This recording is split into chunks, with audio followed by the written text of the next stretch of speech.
Welcome to the High Tech Freedom Podcast. This is a podcast where we bring successful tech sales professionals, thought leaders, and entrepreneurs to share best practices, insights, and lessons learned with other tech sales professionals. As a sales professional, the more we learn, the more we earn. Once we earn it, how can we put those hard-earned commission dollars back to work to build additional income streams that will create the freedom we are all working to achieve? I'm your host, Chris Freeman. I'm a high-tech sales leader, real estate investor, and lifetime learner.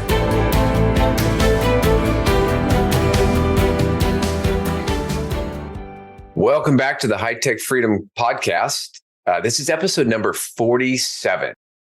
And we've had some great episodes over the last year. And looking forward, please make sure to tune back in over the next few weeks. I have interviewed some incredible guests, including another C-suite episode with Candy Conway. She was the chief of staff for the CEO at AT&T. So she definitely has some executive perspectives that she shares.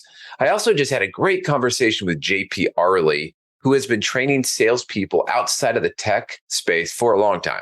He currently is the president of a company that recruits, trains, and develops salespeople to sell to consumers, directly to consumers, different solar solutions. Well, not in the high-tech space, JP has produced some incredible sales talent and shares some insights that he's seen as common traits among some of the top performers. So on to today's topic.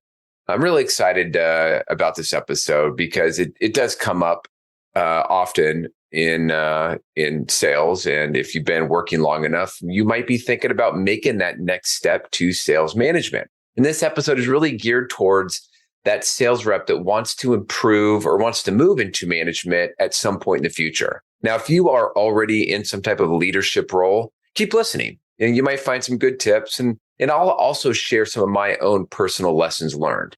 Now, the first question you need to ask yourself is, hey, why would you want to leave the flexibility and the upside of a sales role to go into a leadership role? Look, you're probably going to work harder, you're going to get paid less, and you're going to spend less of your time selling.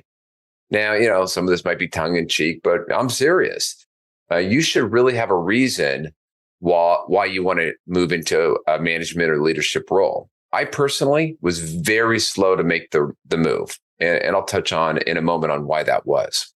Now, I've been in a sales leadership role for 10 years. And I love it. I love the opportunity to explore creative ideas that I feel could impact the business. And even at the regional level, it provides me the ability to execute on some of those and have an impact.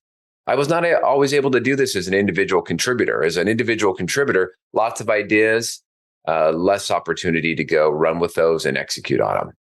A few other things that I really enjoy, I love the opportunity to help the team and even people not on my team and helping those people grow and experience new levels of success in their sales career.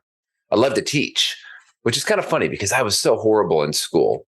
I love taking an idea or best practice that I learned from one team member and then sharing it with another team member who can benefit from it. I mean, that is part of the job of management and leadership is to expose the team to best practices from other parts of the organization or even other team members. I also, just with the podcast, I love taking great ideas that I've been hearing and learning from podcast guests and sharing it with others. Obviously, I do it with the podcast itself, but I'll take it back to my business or just other people within my network during just day-to-day type conversations.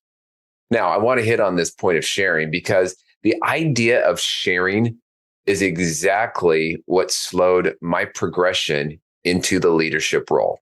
So early in my career, I was very secretive and protective of my territory, my ideas, what's working, and so on. And some of that was just my competitive nature. I just didn't want to give away my best secrets to my competition within the company. Well, guess what? That scarcity mindset and that lack of sharing mindset held me back. Sure, I was making my number every quarter. My manager and my different managers liked and was confident in my ability to forecast and deliver on that forecast. But I started to notice over time that I was not getting invited to interview for open management positions, while other of my peers were proactively being requested to throw their hat into the ring, as they say. Of course, I went after the open positions, but I wasn't picked or wasn't successful.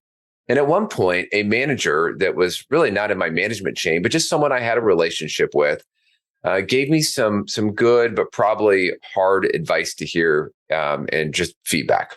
Now, he didn't directly say that I was being selfish, but I was. Really, what he started to ask me a number of questions, including, how was I contributing to other people around me within the organization, other people on my team. He was asking me, how was I making my team and my teammates better? He's really poking around on what internal initiatives was I involved in, and guess what? There weren't many. It's kind of a wake up call for me because I realized that my heads down approach of put your head down, grind it out, do your job, deliver results, deliver on the strategy.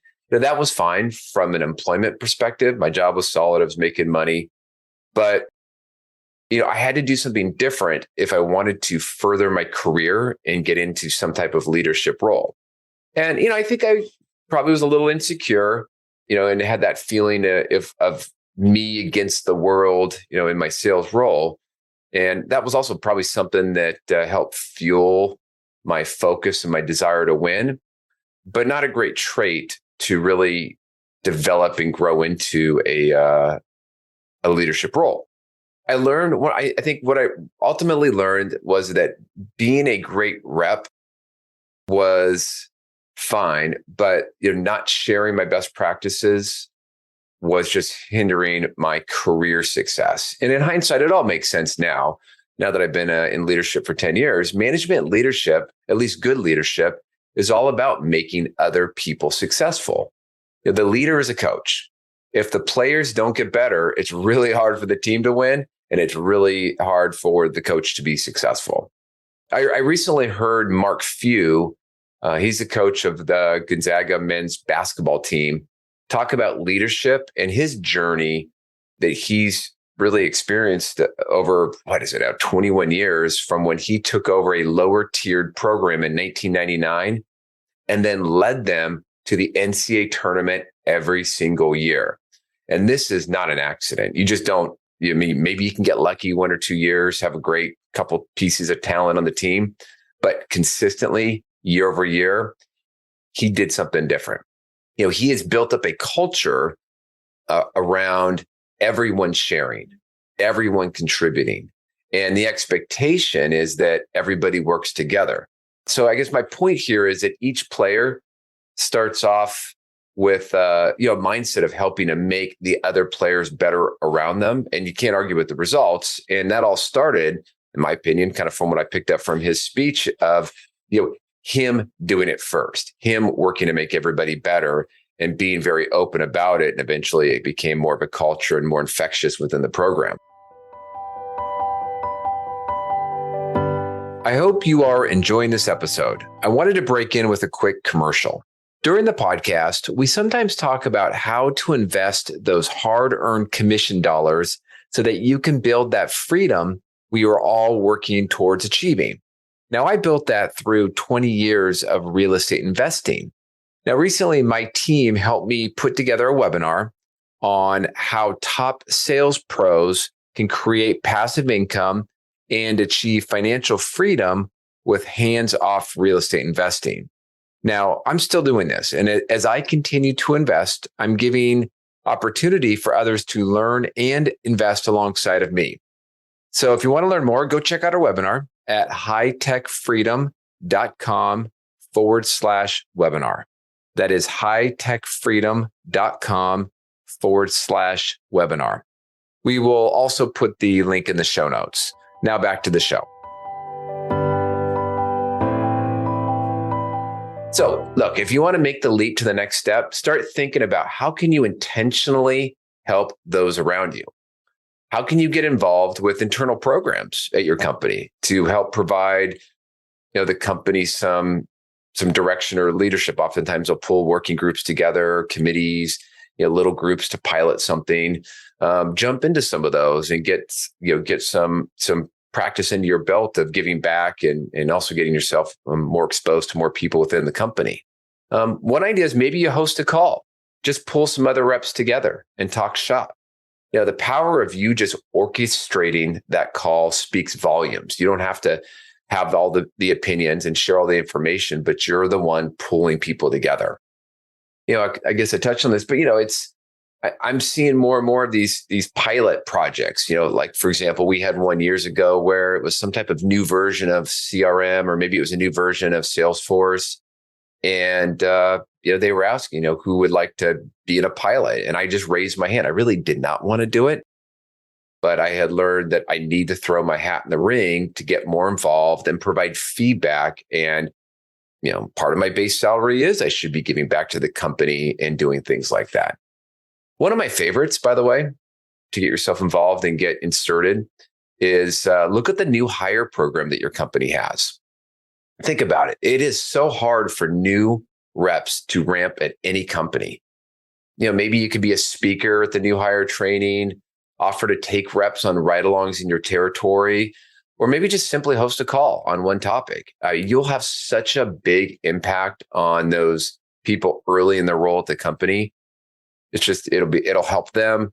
It'll probably help you continue to refine verbalizing what it is that you do that makes you good. Sometimes, we do stuff, but we're not great at describing what we do. And by kind of helping to bring some of those new reps along, you refine how you explain it. And by the way, that is a really good skill to have as a manager and a leader.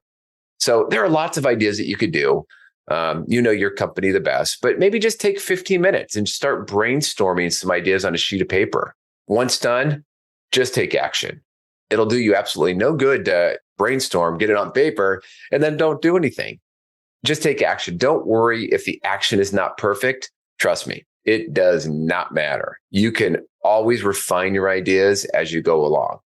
So look, I love talking about this stuff. If you ever need any help or want to just strategize or brainstorm any of your ideas, feel free, reach out, hit me up on LinkedIn, and you can schedule a call. And kind of on a different topic, if you've not done so already, please make sure to register for our investor club. If you've been listening to the podcast for any length of time, you know that I'm pretty active in the real estate space. My team is actively looking for the next multifamily property to add to our portfolio. And if you want to get early access and the opportunity to invest alongside me, you'll want to register in the portal because the spots go quickly. And you can just go to our website at hightechfreedom.com and you'll see the portal button up on the right corner. If you're on the mobile phone, sometimes it doesn't jump out as much. So drop me a note if you can't find it. So that's it for this week.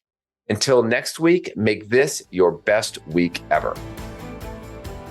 Thanks again for joining us today. To get more sales and real estate tips, you can subscribe to our newsletter at hightechfreedom.com. You can also join our private Facebook and LinkedIn group that is exclusively for sales professionals. If you found a nugget of good information in the podcast, please subscribe, give us a positive rating, and write a review. If there is a topic that you would like us to cover in the future, please send us a note through our website at hightechfreedom.com. Until next week, make this your best week ever.